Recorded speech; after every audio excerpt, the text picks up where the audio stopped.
The web of everyone who's banged in this episode is really complicated. We're going to be Charlie looking at the, string wall Exactly. at the end of this. Like, I can't keep up.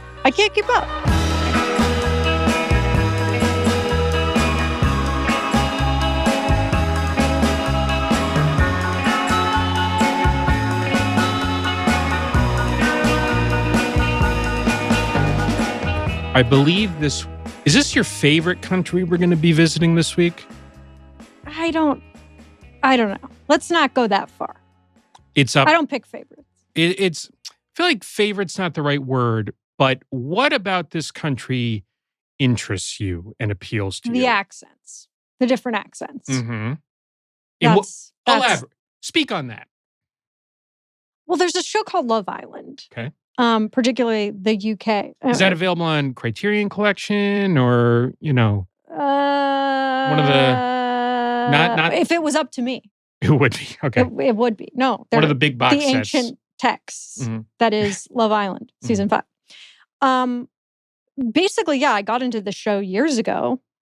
I can't get into, we're not going to. Does Love Island refer to next podcast? I'm really just doing this in the hopes that I can get a Love Island themed podcast eventually. But you're not here to make friends. I'm not. But yeah, I started watching that show, and in the early seasons, honestly, I needed subtitles to understand what these people were saying. We're talking about the United Kingdom, by the way. We didn't say what country it was. I just realized. We didn't. Now, I really like the UK, really like England. However, you say that. I do. Where are you going with this? What I'm going to say is the downside is I feel like they are us in the future and not in a good way. Do you know what I mean? For sure. That's us in 50 years. They were the guys ahead of us who were top dog. They're not now. And this is what we have to look forward to. Fallen Empire vibes. Checking the headlines today out of the UK, not good. To be fair, what are ours today? Yes, but what we're going to get into today is a scandal from Britain. If we're going on that 50 years later, okay, forget 28 years later. Okay, I'm talking 50 years. Forget that. Okay, 50 years later, and this 50 years later, wake up call for us is a scandal from the 60s, which I think we're going to find resembles. Maybe a scandal going on today involving a financier named Jeff something. No idea what you're talking about. No. And Ghislaine something. Are you going to be doing accents? That's really all I care about. Do you want me to? I do. You want me to attempt? And they need to be specific to where these characters are from, okay? Not all English accents are the same. Well, that's a big part of what we're going to talk about today. That, the spy novelist John le Carré, who's British, said, in England, your identity is worn on your tongue. Yes, and that's what I think is so fascinating about it. I mean, you can tell if someone went to public school, which I guess is private school, based on how they speak. It is so confusing. Public school over there is private school. Here. Yes. And of course, what we have here is a really interesting mingling of that. All right, you want me to do the accent? Yeah, let's go. The high class accent, right? Like the Richard, Sure. Okay. You asked for it. Now you can't shit on it. I'm trying here. Okay, you're trying. And then I'll think it's horrible, right? Horrible. I think that's all I voted for Brexit, right? Like that kind of thing. Sure. Right? We have to go back though. Okay. Where are we starting? 1963. Swing in London. Yeah. I mean, London, 1963. I should have been there. I'll have a spot of that. Yeah. In the heart of the West End of London. You know the Pet Shop Boys? There's West End girls. No. East End boys. Class. Got it. We're talking the upper class. West End is upper class. West End is upper class. And East Enders. Exactly. That's a show. That is a show. That's their soap opera. We're going to be dealing with them in a minute. But right now, we're on the other side of town in the West End in Belgravia. Oh. What a name, Yeah. In number 1 Eaton Square. Oh, God. He's English, They're really annoying. So this is the heart of upper class London. And a journalist from the Daily Express, one of the tabloid newspapers there, Michael Thornton, has been invited to the home of, and here's how they say names of lords here. Okay. Okay. Robert Lord Boothby. It's not Lord Robert Boothby. It's not Lord Robert It's a middle Boothby. name. It's not a middle name either. This is what's so confusing. It's a title, but it comes between the first name and the last name if you're saying it all together. Okay. Okay. Alfred Lord Tennyson. Another one. Wow. Inventor of tennis. But look, Lord Boothby. Which sounds, this is like a villain. This name is insane. It is. Listen. This is, how can you not love this country for this reason alone? This whole episode is going to seem like we're made it all up to make fun of England. Yeah, exactly. Okay? That's what's going to dig in. But it's like, real. no, this is real. Yeah. Lord Boothby has this spacious, elegant apartment, and Michael Thornton, this young journalist, has been given the task of profiling him. Boothby is, as one documentary puts it, the biggest political celebrity of this era. We'll get into that in a minute. Mm-hmm. We're a stone's throw away from... And tell us, what do lords do at this moment in time? We have the House of Commons, where Boothby had been for decades. And then we have the House of Lords. Now, you can either inherit a lordship as a hereditary peer. That's what they call it. Or you can be appointed a peer in recognition of either your good work, your long career, or you just pay a guy and then you get it. Got it. So what is he? He is now a lord, previously a member of parliament. Okay. But now he's a lord. He's in the upper house of parliament, the weaker one. But did he inherit it, though? He did not inherit it. Okay. And it's an interesting story of how he got that. So he's a lord. He is swanning around his wonderful little apartment there. Not little. He has a butler literally named Goodfellow. I mean, again, sounds like a joke. Yeah. So Michael Thornton is going to profile this guy for his newspaper. He enters, and if we could see that first photo, he sees the strangest thing happen, which is, first, a young, handsome blonde man who he describes as looking like a cross between Terrence Stamp and Peter O'Toole comes out of a bedroom. Oh, normal. Totally normal. And this guy, my favorite thing is when you look at a historical photo and there's someone that sort of got off the time machine in the wrong era. Like, this guy should be in Brooklyn. And it's absurd. Like, what is that hair with the swoop? That's not. So we are looking at a photo. We're going to get to the gentleman in the middle in a second, but the fellow on the right, this young blonde man emerges from the bedroom. Very modish looking, very hip looking, very handsome, I would say. I would agree. A blonde, tow-headed man emerges from the bedroom. In front of the journalist, he asks Boothby, should I go and get the governor? Governor. I'm not an actor, but you insisted I try I this. love it. All right? So we know where he's from based on that. Exactly. It's an East End. And Thornton knows it too. Okay. Yes. And yes, the order is to bring in the governor. The governor is the man in the middle on the photo we're looking at of Boothby, this strange hulking man in the middle, and this young blonde man. And what's interesting is, the guy in the middle, the governor, looks like a mobster to me. He looks Italian. Dark hair, dark eyes, black suit. Chunky jewelry. Yeah. And then we have on the end of the couch, Lord Boothby. What does Lord Boothby look like? How do I say this in a nice way? I don't know. The bloodline is not strong. Yeah, this is a guy who's he's eaten a lot of mutton, drank a lot of gin. Yeah, he's smoking a cig. He looks every bit the upper class aristocrat, right? So what Thornton is thinking is the same thing I'm thinking looking at this, which is, what are these three men doing together? Why have they been photographed? It's like the weirdest collection of guys. It's the weirdest collection. They don't fit. They do not fit together. And the last thing is, Thornton knows who the man in the middle is. And it is the king of the underworld of London, Ronnie Kray. Wow. Member of one of the two Kray twins who rule London's gangland. So it gets even weirder. He's like, this is really weird. He thinks off the bat. What I don't understand is he knows the journalist is coming. This is the mysterious thing about this. Boothby is inviting this journalist in and practically letting them, have the story. Presumably, one thinks. Or, he just knows that the press is so weak that he's like, they're not going to. Well, this speaks to Boothby, okay? Because let's talk a little bit about his life and how he's benefited from break after break after break, okay? So at this time, he's 63 years old. Mm-hmm. He is the son of a Scottish banking tycoon. He never had to work very hard, right? He went to public school. My favorite type of guy. Love these guys, Throughout his career, Boothby, like I said, doesn't work very hard in college, doesn't really study, does a nothing job in the military. And he is a character, though. He's funny. He is funny, okay? He's charming. He is charming. People like him.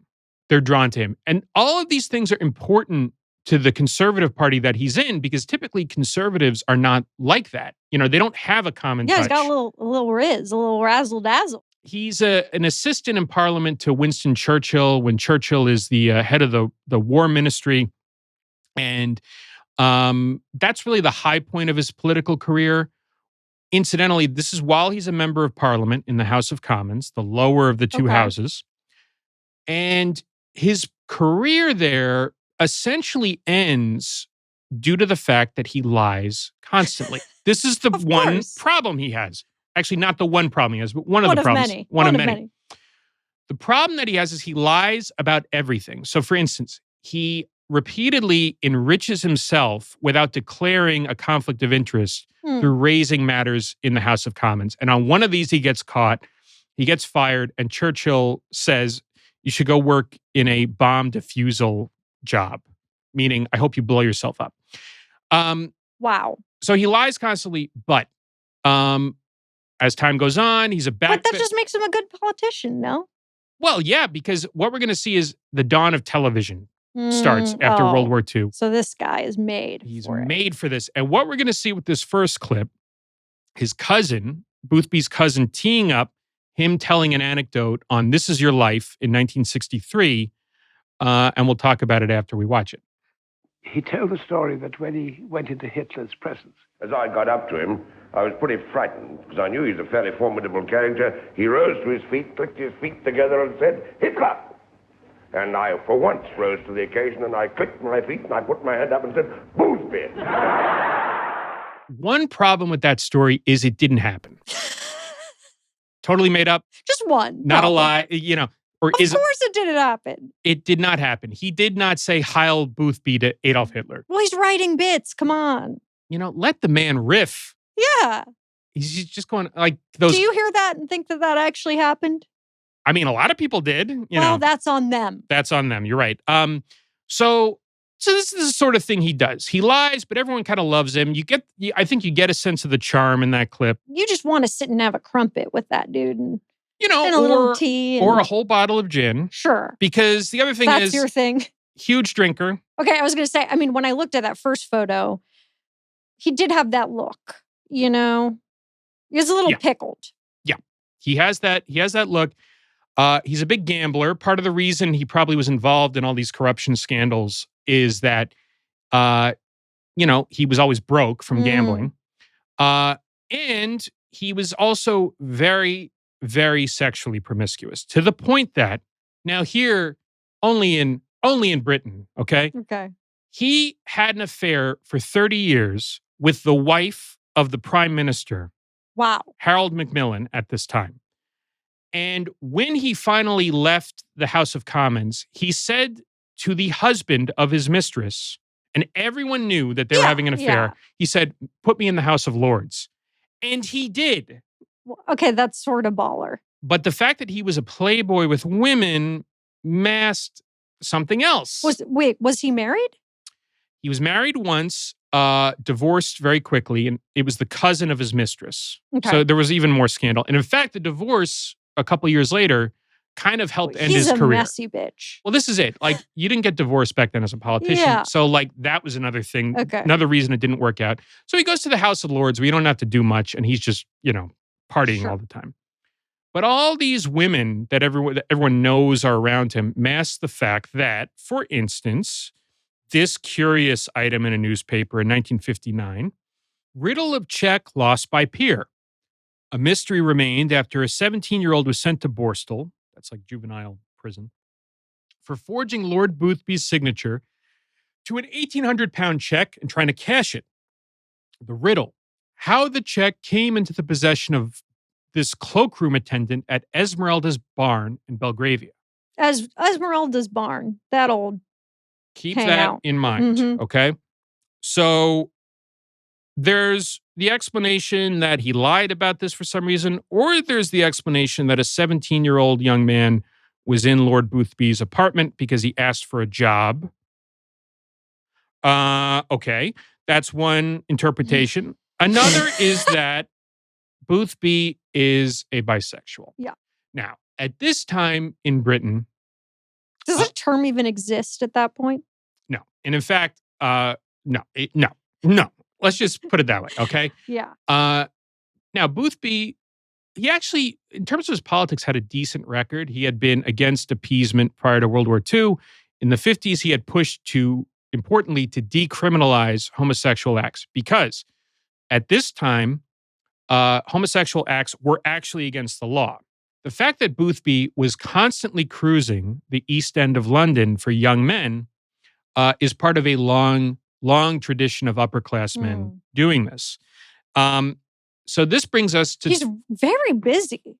This is... Well, not really, though, because he's not doing any work. You know what I mean? That's fair. But it just seems like a lot to manage for me. This is his job, okay? Yeah. You know what I mean? Yeah, being Pauly is his full-time job. It seems like it is, even today. Well, that's a good point. He's doing a lot of emotional labor. He really is. I mean, I'm just saying with the women and then the cruising and... Exhausted. I'm exhausted just hearing about it. You drink too, okay? Yeah. And you would need a place to blow off some steam, and that brings us to the East End of London. The East End of London being the polar opposite in every way of the West End of London and its privilege and its wealth and all this stuff. So if you go to London today, and the time I went, I did a tour of this and it was really cool.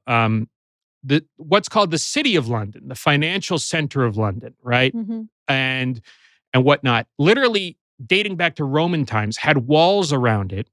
And the East End of London was the area beyond the walls. Wow. So beyond protection. So the other side of the tracks, the other side of the wall. Is essentially, right? And when the Industrial Revolution happened, right?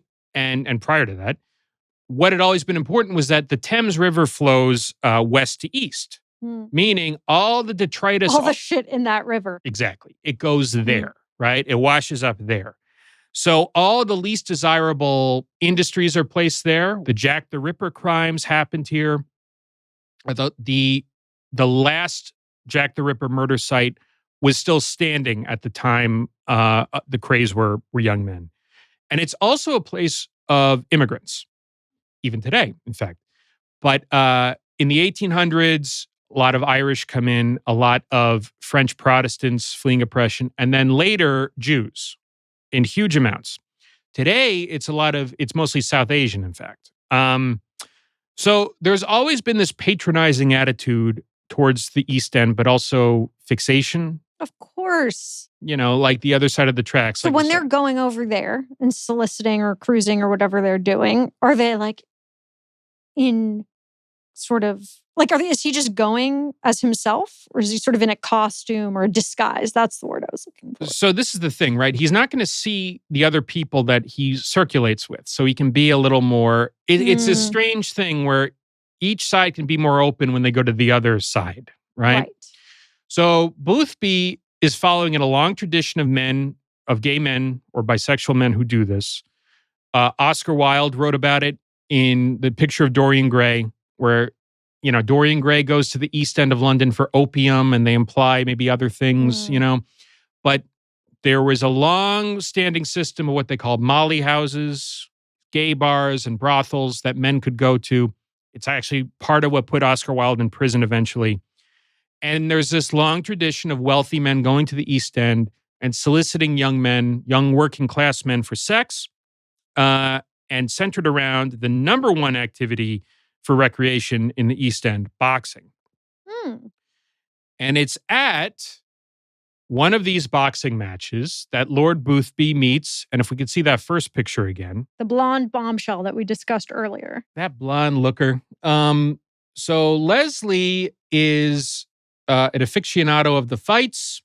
Him and Boothby enter into a gay relationship. How old is Leslie? He's in his 20s at this time. He looks young, though, which will be relevant. And as Boothby openly tells the journalist, Michael Thornton, Leslie is a cat burglar. Which is, explain what a cat burglar is. A cat burglar is a type of burglar who breaks into a house, an apartment, when people are there sleeping. So it's extremely dangerous and you have to be extremely careful to not be caught, right? And traumatizing to people. It's deeply fucked up. Yeah. And Boothby brags that that he gives Leslie the names of his friends. No. And he goes there to burgle them, which maybe you could take as a joke, but as we'll find out. Also, Boothby's a liar. So I don't know. If he's telling me that, I'm like, okay, sure. You take it with a grain of salt that he's pulling your leg or joking around a little bit, except he might be telling the truth on that one, weirdly. Okay. But that brings us to a man who lives in the same apartment complex as this boyfriend, Leslie Holt, Ronnie Kray. Oh, that's the connection. And this is one story of how they meet. Okay. And this brings us to the Kray brothers. So if we could see that next picture of the Kray brothers. I want to start with just having you describe what these guys look like, because I think they're absolutely astounding looking. Yeah. Two of the most terrifying, captivating looking men. I mean, like I said, we saw one of them in the picture earlier, dark hair. They both have unibrows. Yes. Which I think is gorgeous, like a gorgeous brow. Okay. I love a brow. Mm-hmm. And, dark eyes, but also kind of a sociopathic look. When people have eyes where you look into them and you're like, there's nothing there. It's kind of freaky. It's so amazing of you to mention that, because the account that comes up over and over again from people who know the Krays, who are recalling meeting them, is that they have dead black eyes like sharks that seem to stare through them when they look at them, that there's a deadness behind the eyes, that they are not even looking at the, it's this. No, it's actually scary. And if you've ever known a sociopath or a narcissist, they have that. And you can't really describe it till you've seen it. It's just. And there's two of them. Yeah, which makes it, and they're the same height. Were they short, tall? One is, Reg is on the left. He is slightly taller. Okay. I think slightly better looking. I agree. I agree. So they were celebrities at this point. Wow. In time. And they're out. I mean, the outfits, I love this time period, obviously for fashion, but the suits are incredible. They have the thin black ties. I absolutely would love that suit. I wouldn't pull it off, but I would love to have it. Yeah, it's incredible. And the other thing is they look like what they are, which is former boxers. So they're celebrity. They're famous for what exactly? They're famous for being the scariest people in London. That's cool. what they are famous for. Cool. They were born in 1933 in Bethnal Green, which is part of the East End of London. And they are unnerving from the beginning, right? As children. As children. John Pearson's biography of them talks about how they're these two black-haired dolls, and that they're like, they seem to have like a telepathy between each other. It's the twin situation. Which it can be an incredible connection. It can also be the scariest thing in the world, where you're like, what's going on here? Ronnie almost dies of diphtheria as an infant and only gets better when they put Reggie back with him. Like things like this, and they have an unhealthy connection like that their whole lives. I mean, a psychologist. Actually, they did go to a psychologist. They were ahead of Tony Soprano on this. Wow. But they were probably like state mandated. They're like, these fucked up kids. Yeah. We'll get into it. But so they have this deeply weird connection. They're from a family that is the polar opposite of Boothby, right? They don't even know what they're descended from, but there's rumors that they're descended from Romani, the travelers, that they're descended from Irish, that they're Jewish. They kind of look Jewish. They have a father who's a junk collector, like a rag and bone man, who literally dodges the draft for decades and isn't home. Their mother babies them, nurtures them. There's a sick connection with her. It's a deeply weird, creepy. But they grow up poor. They grow up very poor. Okay. They're drafted. They report to the Tower of London. How old are they? They're like late teens at this point. They are such bad soldiers that they are drummed out of the army and not even charged with most of the crimes they commit because the army We just need to get rid of you. They want them Please. gone so badly. And so this brings us these deeply creepy guys. They buy a billiard hall and they start to obsess over becoming gang kingpins. And this brings us to some important differences between the two. Okay. Reggie, who we said was like half an inch taller, slightly more handsome. Yes. He is the more... Do you know which one was born first? That's a great question. We'll look into that. I don't know. Yeah. Anyway. Reggie is the slightly more normal of the two. He can get You can kind of tell when looking at them, I too. think you can kind of tell seeing the photo. Both boxers, like I said, Ronnie is insane. Yeah. He has some sort of... full-blown sociopath. There's some sort of mental issue with him that's never totally understood or diagnosed. He has this scariness. He has these blank moods. When they buy the billiard hall, he just sits there staring at the door. He's obsessed with collecting firearms. He's obsessed with collecting knives, swords, scabbards, and he's obsessed with the military, even though they're drummed out of it. And he's also obsessed... Real fun guy to meet at a party, you know? Bone-crushing handshake, as Michael Thornton says he also has. And what they're both obsessed with, though, Ronnie even more so, because he's the more assertive of the two, is Al Capone, who we're also obsessed with. And he reads book after book after Capone. Wow. And we've talked about how Capone is the blueprint. Absolutely. Even for gangsters in other countries? That's crazy. Known internationally, worldwide. Okay. This is his hero. And what he learns a lot of things reading about Al Capone. One of them is that protection rackets are the way to go. And this is how the Kray brothers earn their first money. Because London is coming out of the economic devastation of the war, right? Some interesting things are starting to happen at this time in the late 50s, early 60s, starting with, right, conscription of men to be soldiers ends in 1960. Young people have more time to do stuff, right? And more resources to do so.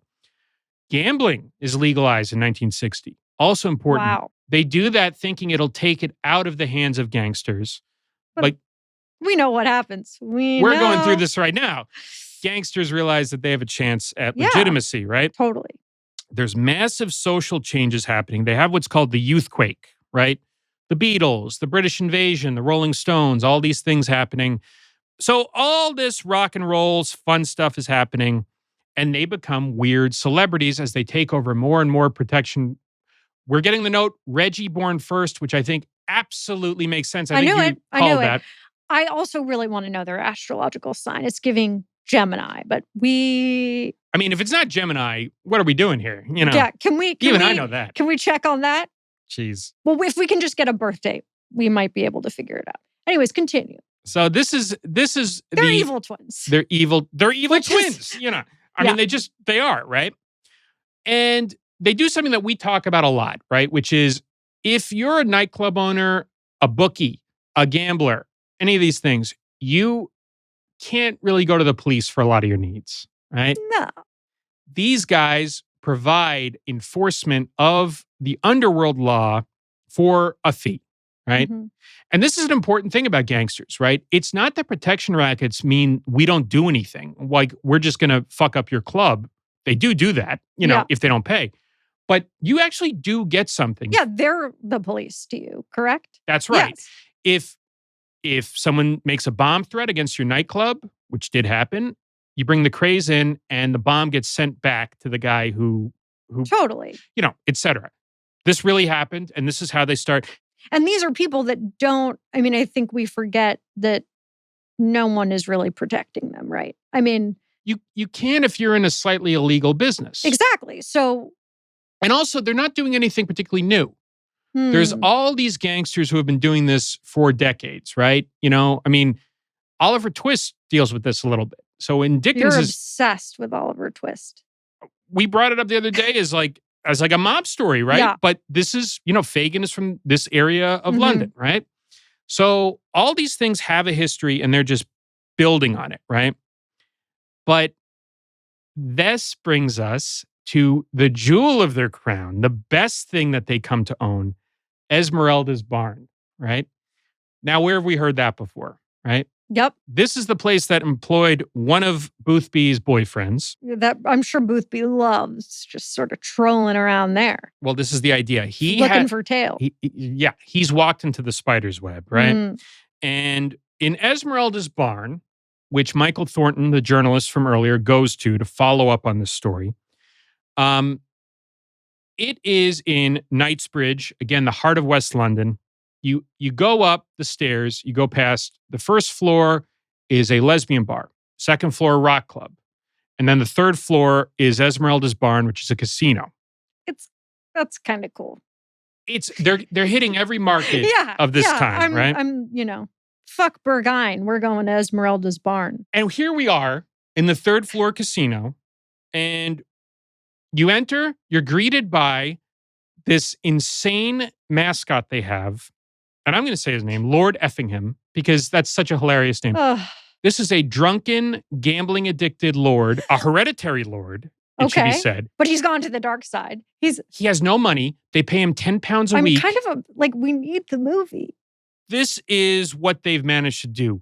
Twist the aristocrats to being their little errand boys, and T-boys. And they're at the top of it, right? Yeah.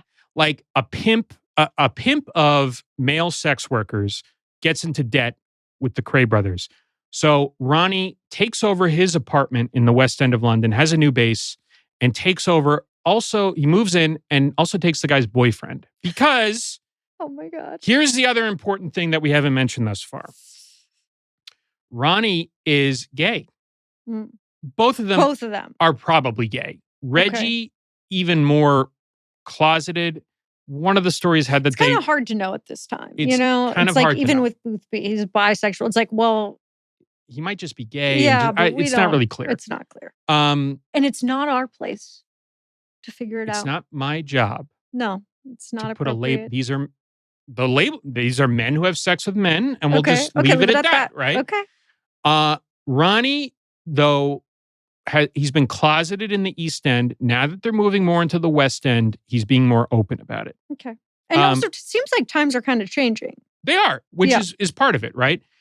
But what he sees as this shark sort of jetting in is this whole network of upper crust gay men. I'm seeing blackmail immediately, and I'm not even a mobster. It's just right there. You took the words right out of my mouth. Come on. Because what he sees these soft, moneyed, well-connected guys who are all gay, right? Mm-hmm. And not all gay, but I'm talking about in this network, all right? Of them. All of them. No, in this network they are, and that they're soft. He can. Yeah. He can what get his hooks. What are they going to do to him? Exactly. So we have a look at the other side of this, though, which is Michael Thornton is invited for a night out. The journalist is invited for a night out, goes to Esmeralda's barn. They just don't have stories like this anymore, you know?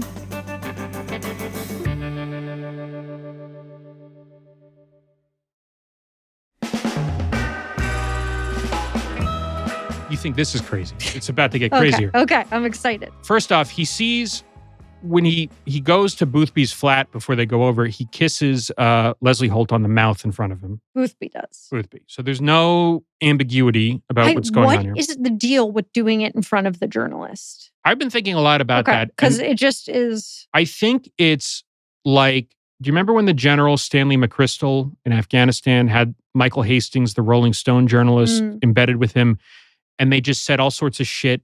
And he got fired over it, right? All these insults he was doling out and comments he was making. It was because he was so used to journalists not printing any of that stuff around him that he didn't think this would be any different. I also do think having profiled celebrities of the B-list variety. Do you want to drop any names with that? No. There is do I want to say they all have a death wish? Mm-hmm. But this overconfidence where they'll just say stuff and you're like, why are you doing that? The recklessness. The reckless. They're just, they're also like, they get a little bit of you're the journalist, you're listening to them, and they just can't help themselves. Obviously, this Boothby is a man attracted to danger. Right. Right? Exactly. And immolation. Like, if any of this comes out, he's doomed, right? So clearly there's a and he's sort of, can we say he's perverted? Yeah. We'll learn that later. The point is that he clearly likes a little bit of the danger and I'm going to do something I'm not supposed to do. And we're going to, yes. It's his kink. This is right. And Thornton is going to get an eyeful of that, which is, as the night's going on, he realizes, and he talks about this in a 2009 documentary, he realizes Ronnie wants to bring him home. Yeah, so my other thought was they were testing him to be like, are you into this too? And they think he's into it. This is what might explain part of what's going on here, that Boothby is offering this guy up to Ronnie as a West End boy to take.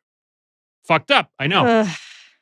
This culminates in Ronnie grabbing him, pushing him into the corridor outside, sticking a gun in his face, and essentially saying, "You're coming home with me tonight," right? And in his time talking with other men in the bar of Esmeralda's, he's learned that Ronnie has done this before to some well-known it's never the first time. Heterosexual celebrities, boxers, actors, so forth, right? So he thinks he's going to be sexually assaulted. Reg miraculously appears and says, "Leave it, Ronnie," and he gets out of there. Yeah. So the point is, though, he has the story of the century, right? Because whatever Boothby was trying to do didn't work. Yeah, right? The story became a whole nother story. Yeah, exactly. Now... He didn't even know he was going to be hanging out with the Krays. That's what's so crazy. It's like you go to profile some lord thinking you're going to be writing about tea and crumpets. And then suddenly you're just given, this is what I'm saying, this shit just doesn't happen anymore. Or does it? Or maybe it does. And then just no one writes about it. Yeah, well. It gets taken out in the edit. Well, that's an interesting point, because when Thornton goes to his editor, he's told by the editor, there's some stories you don't run. Yep. Which Classic. is a fascinating turn of events, which we'll get back to in a second. But I want to talk about first this bizarre nexus that we're talking about here, because, like I said, one of the boyfriends of Boothby worked at Esmeralda's barn. This was not a coincidence. What Ronnie did with Esmeralda's barn was staff it with young, handsome men, of course, that he would offer up to this network of wealthy West End gay men, closeted, for the purposes of sexual exploitation. So it's sort of a brothel. It is, and it's also a blackmail operation, right? Now, Ronnie, back at that apartment complex he lives in with Leslie Holt, he is having orgies, essentially, with very well-known men attending from the world of politics, art, religion even, and I think photographing many of the events that occur at these parties. And there's a really interesting quote from Reggie, who talks about why anyone would be doing this. He says, quote, I'm not going to do the accent for this because it's a lot. It's all right. No, I can't do it. Okay. It's odd you can pick them out at once. There's some rich people can't resist the idea of crime. You see them getting all worked up when they think they're with criminals. I suppose it's because they always long to do something forbidden, but they seem to get a kick like sex out of the idea of crime. So that is so real. It's so true. I mean, you look at Diddy and all of these predators, it's like they have it all, and the only way to get off is just to keep upping the ante. Yeah, right. That's it. And Boothby has been so reckless that he's done things like taken Ronnie Kray to dinner at the House of Lords at their official dining hall. We're talking where Big Ben is, Remember, this is fucking crazy. Yeah, you're taking this sociopathic twin. Yeah. And as we've seen, he strikes a bit of a figure, He doesn't go under the radar. No, he doesn't. So, but then the weird thing that happens is Thornton is told by his editor, like Yeah. I said. Forget it. Didn't happen, right? Doesn't matter that a member, the most famous conservative member of the House of Lords, consorts with a murderer who almost raped and killed you. Yeah. Right? Right? Doesn't matter. Suck it up. Doesn't matter. Doesn't matter that he's the king of underworld crime, right? Because here we get into how power works, right? Still to this day. He works for a conservative aligned newspaper. In England, the papers are always aligned with one party or another, you know? And the Daily Express, his paper, is a conservative paper, okay? Now, in 1964, there's going to be an election. There had been a major scandal the year before, which I think it's important to take a moment to talk about. The Profumo scandal. The war minister, John Profumo, had an Great name. Great name, Italian. Mm. Had an affair with a young, very beautiful escort who had also had an affair with a Soviet spy. And so the fear was... The web of everyone who's banged in this episode is really complicated. We're going to be Charlie looking at the, string wall exactly. at the end of this. Like, I can't keep up. I can't keep up. So the Conservative Party had one major scandal where a political figure and sex had maybe led to blackmail, that the political figure lied. If there's a second one of these, they're fucked. They're done. Yeah. Right? So that's why the newspaper says, nope, not running, not touching this. Doesn't matter. Sorry that happened to you. Not running it, right? But then the other side of this is, well, the Labor Party is trying to get into power. There's another paper who might be interested.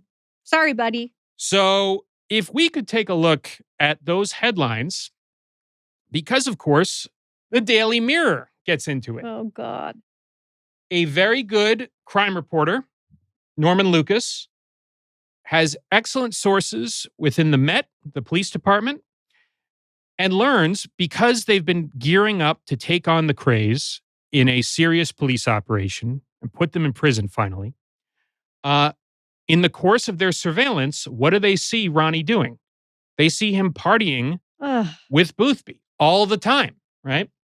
And so they publish a story which, importantly, for libel reasons, does not name either Boothby or Ronnie Kray, but it's who they're talking about. But we all know. We all know. Peer and Gangster, Yard Probe, right? And it makes clear there's some sort of homosexual aspect to this as well, right? That they have a relationship, that they're attending parties, that they are going out of town to country houses and having orgies. Like pretty salacious stuff, right? And how do they respond to that, Boothby?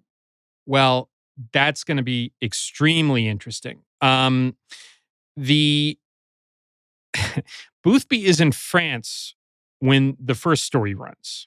Of course, naturally. Taking the air at the sea.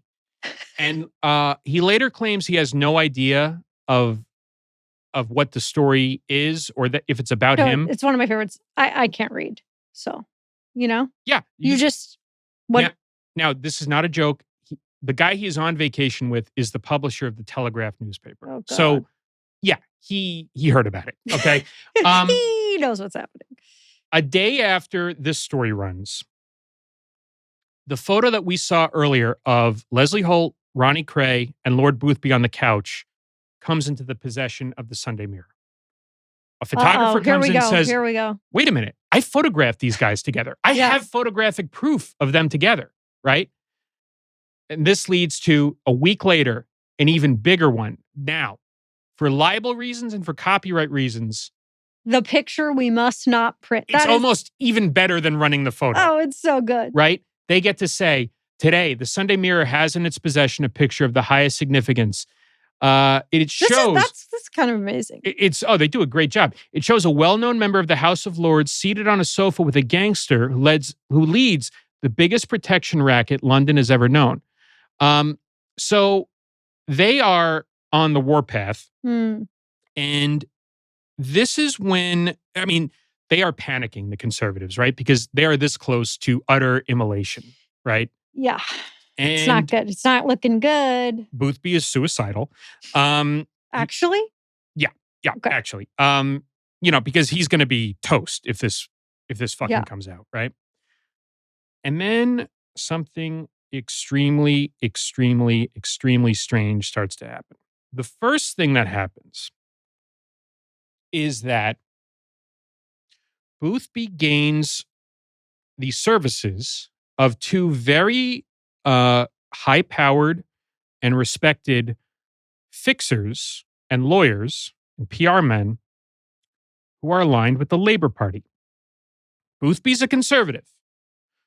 Okay. These are like the top hired guns of the Labor Party coming to help him. This is an election year. This is a story running in a labor newspaper. This would be like Yeah, give me a good corollary. Trump is having trouble with Epstein right now. Yeah. I've been thinking about that the Right. whole time. It's like the most well-known Democratic lawyers in the country being dispatched by Chuck Schumer or whoever to go help him with that. Which sort of is already happening, but nevertheless, it is so nonsensical. It does not make any sense. It doesn't. I'm Make it make sense. Make it make sense. Boothby is advised by these very high-powered people to write a letter. And he writes a letter which is published in the Times of London.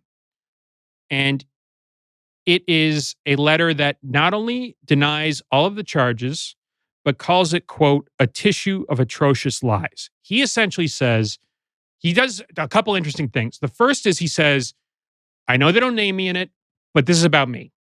Wow. Okay. He says, I'm not homosexual. I've never been gay. I met Ronnie Kray on a few occasions only in my house to discuss an investment. Oh, yeah. And I wasn't interested, and that was it. And that was the end of it. I had no idea he was a gangster, right? Sure. And, after careful consideration, I turned down the request, right? I have since been told some years ago the person concerned was convicted of a criminal offense, but I knew then and know now nothing of this. So far as I am concerned, anyone is welcome to see or to publish any photographs that have been taken of me. Wow. So he's daring them. Okay. Right? Yeah. What do you think of this play? It doesn't seem to make any sense. And the Daily Mirror staff is saying, this is fucking awesome because now we can demolish him. Yeah. Right? We have the Yeah, photos. because he's also saying like you're talking about me. He admitted it's him, but then said every aspect of it is false. Right. So now it's like when you have momentum behind you into a punch. It's like, it's so much more devastating. Like if you're running and then you So do you think the lawyers knew that this would fuck him when they were giving him this advice? Well, it didn't fuck him. This is the problem. Oh, okay. If, I mean, I don't know whether to laugh or cry at this point.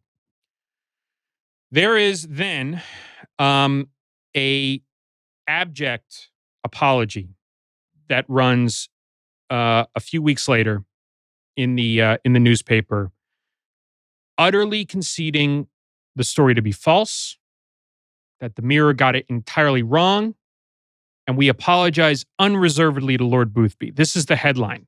Wow. And it's signed by the publisher of the newspaper. This is, something happened. Something happened. The editor responsible for running those two stories is fired. Of course. Those two stories that are true, that they have evidence of, that they can support with even more evidence as being true. Yeah, they right? have a picture. I love when it's even that piece. Right?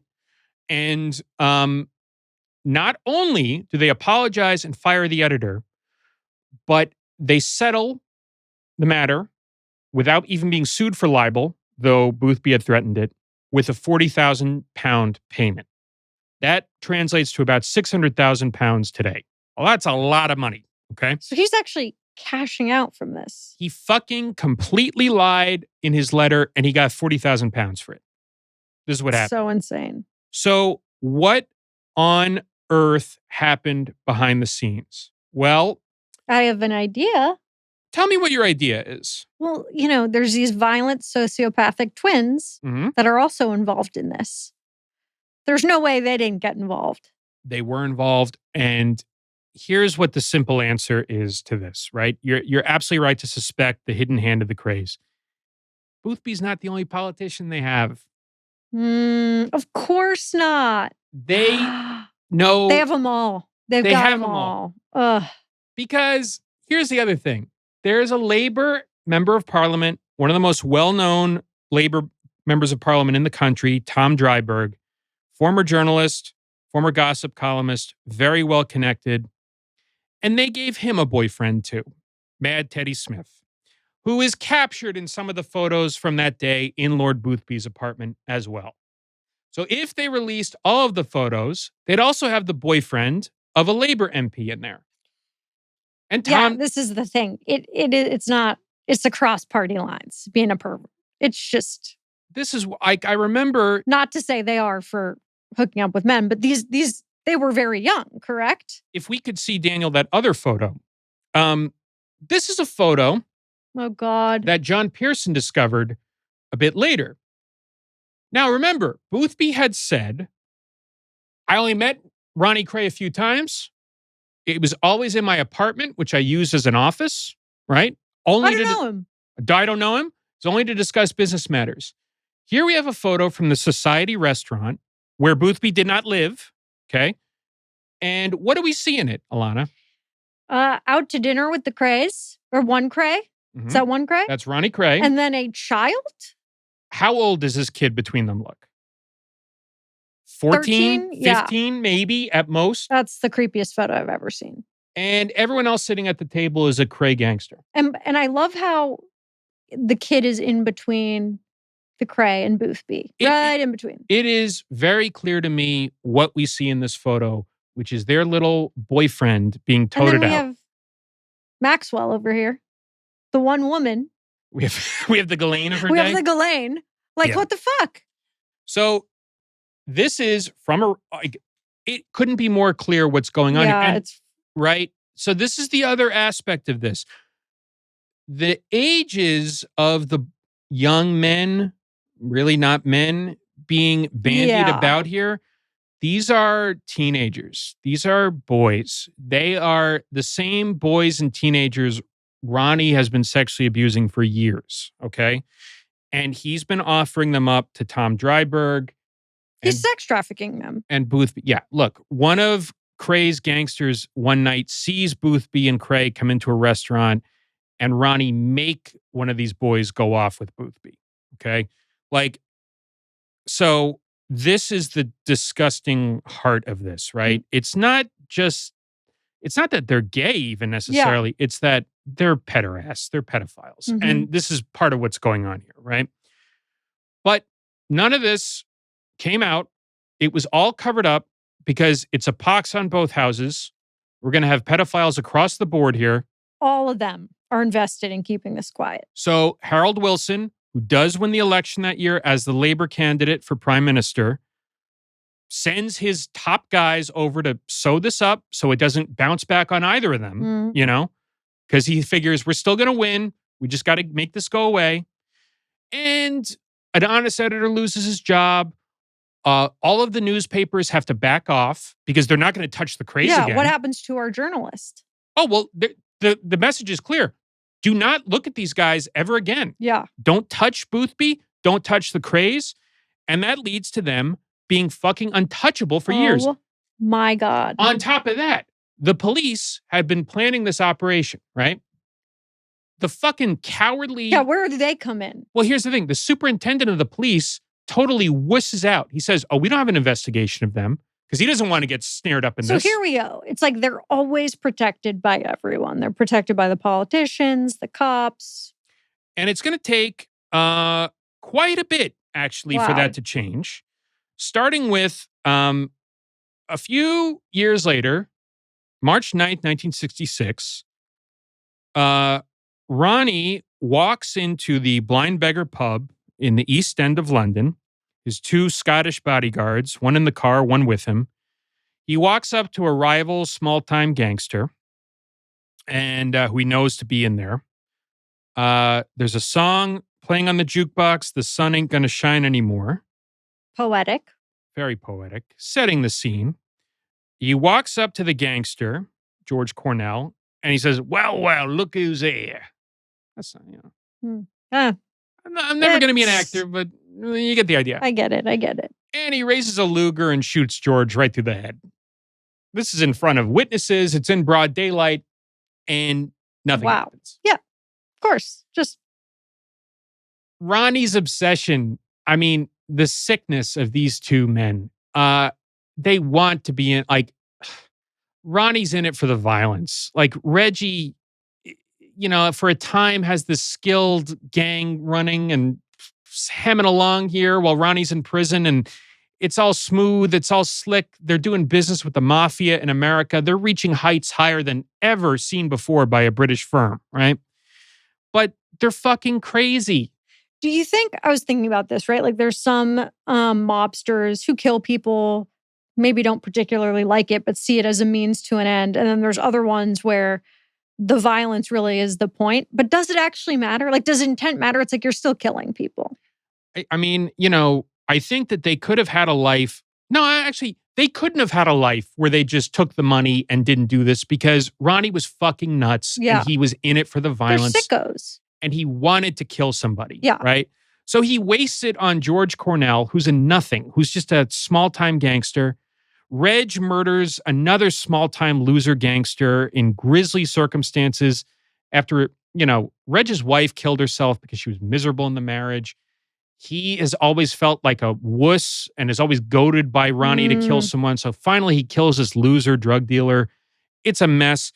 This is the only thing that starts to change the tide, because a little bit earlier, in January 1965, they've been arrested on extortion charges by their archenemy, Leonard Reed, Nipper Reed, the one cop in the London Police Department, the Met, who was trying to go after them, right? He finally arrests them on extortion charges. They're always gone on some, like, tax evasion, it's like the least bad thing they've done is what they get caught doing. And it's kind of a shaky case, to be honest. But Reed has a really good point he makes about this later, which is he says he is so worried at this point that with their political connections, with their corruption of police, with their intimidation of the press, the window might actually be closing to get these guys. Right. There might be a period where they they're unreachable. Like, yeah, they're just going to become president. Yeah.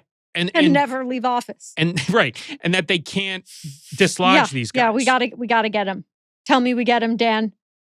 I got a lot of anxiety with this episode. They don't get him on this one. And in fact, they do everything in their power to intimidate witnesses, corrupt the jury, knock down witness testimony. They hire the best lawyers, best private eyes, all this. And even when the case gets thrown out, they have a party which Nipper Reed goes to just to see them up close. He's surveilling. Okay. And then they use that to say Nipper Reed's corrupt and he was with us. That was my first thought. So they are so sneaky and shitty and sly that they even get the one cop who's sort of after them still, like, in trouble. Yeah. Right? It's the thing where it's like they really have no bottom, so you can't win against them. Yeah, that's right. And speaking of that, let's go back to our friend Boothby. What's he up to? Boothby makes a fascinating cameo prior to these charges being dropped, which is Boothby's a member of the House of Lords. Mm-hmm. In the House of Lords, you can stand up and inquire about things and, et cetera. And has he toned down his sort of escapades? This is a fascinating question. You would think you'd be a little more cautious. No, here's the thing about these people.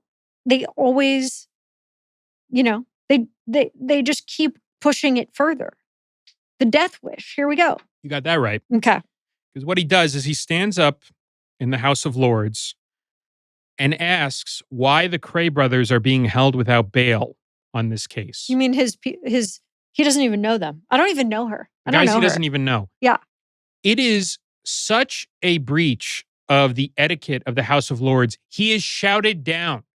This is the clubbiest club on earth. Yes. And they are interrupting to say, like, shame on you. Sit down. Shut up. Yeah.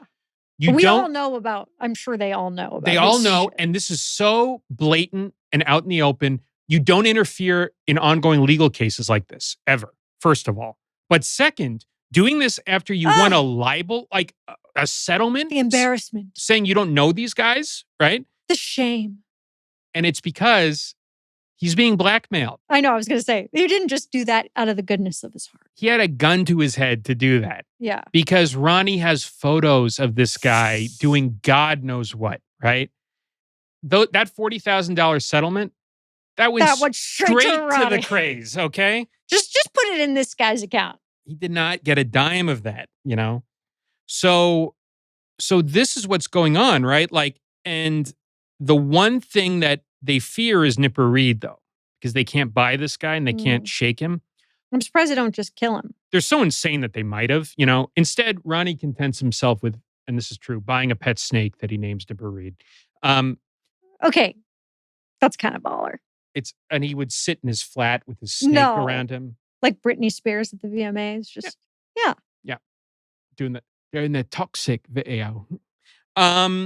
So... Oh, that's so good. Finally, in 1968, guys start to squeal because they botch killing a few of their own guys. They rat on the Kray brothers. Nipper Reed arrests them pre-dawn one morning, and they never leave prison again. Actually, Reg leaves prison to die of cancer, but that's it. They die in the 90s. They got him. Nipper got his man. All right? Go Nipper. Yes, the Met were found to be institutionally corrupt and racist after the fact. I will say, thank God they put these fucking guys in prison. Yeah, in this one case. All right. But even then, the cover-up is not entirely over. We mentioned the alarming photo of Boothby and Ronnie Kray with this young boy, right? Which proves after the fact that he lied. His letter was a lie. Boothby's letter saying, it's a lie. But now they have this photo that really proves it. After the Krays go to prison, John Pearson, another journalist and a biography of the Krays, gets this photo, finds letters from Boothby to Kray showing that their relationship predated when he said it did, right? He alerts Boothby he's going to publish this. And then the next day, his book deal gets canceled. The journalist. The journalist. The journalist book deal. Okay. His book deal, his plan to write about it for a newspaper is canceled because one of the spin doctors who got Boothby out of the jam now chairs that newspaper. So in his words, it's, quote, their rise to power shows just how fragile the whole skin of order is in Britain, right? There's still a cover-up happening years later. It's insane. He's only able to publish this when most of the principals are dead in the 80s, right? Wow.